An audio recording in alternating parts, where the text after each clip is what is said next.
Injunction.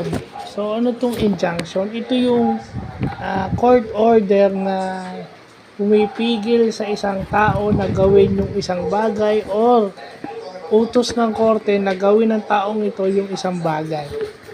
So, mayroon itong mga types o kinds o uri. No?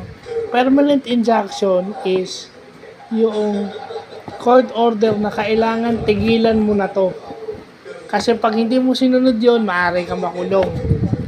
Pag sinabi mo namang temporary injunction, yun yung sikat na sikat sa media na temporary restraining order. Ito yung gamit na gamit. Kasi pagka meron silang gustong pigilan, kukuha sila ng TRO sa korte.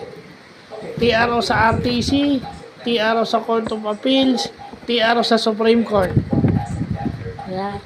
Kung meron silang desisyon o verdict na gusto nilang ipatigil sa buong Pilipinas, magpa-file sila ng TRO o temporary restraining order sa Supreme Court. Typically 20 days lang daw yan. Pero tinatawag nilang ex parte TRO, yung TRO na walang notice sa kabilang party, ibig sabihin sa opposing party, walang notice yun, 72 hours lang. So, ibig sabihin 3 days lang. So, ibig sabihin may ganong TRO pala na hindi sinasabi sa kabilang party o dun sa opposing party. So, bagong knowledge lang yun.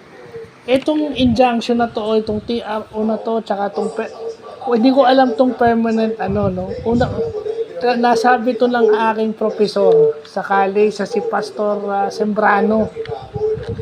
May mga kinukwento siya na ganyan. Doon ko sa kanya naririnig. Although naririnig ko lang sa balita itong TRO na to, hindi ko pinapansin itong injunction. So, pinaliwanag niya yung injunction. So, nung naging vlogger ako, sabi ko, ito yung kailangan makita.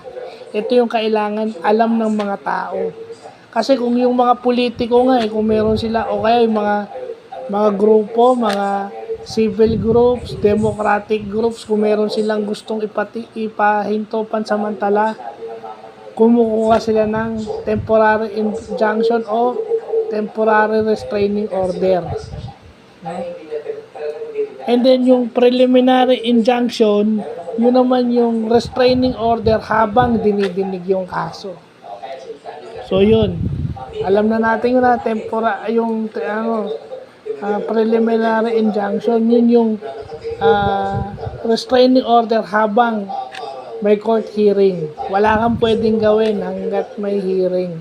Wala kang pwedeng gawin o action against a specific thing or person hanggat dinidinig yung kaso.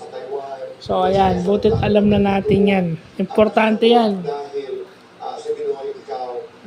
No. So, yun lang pa.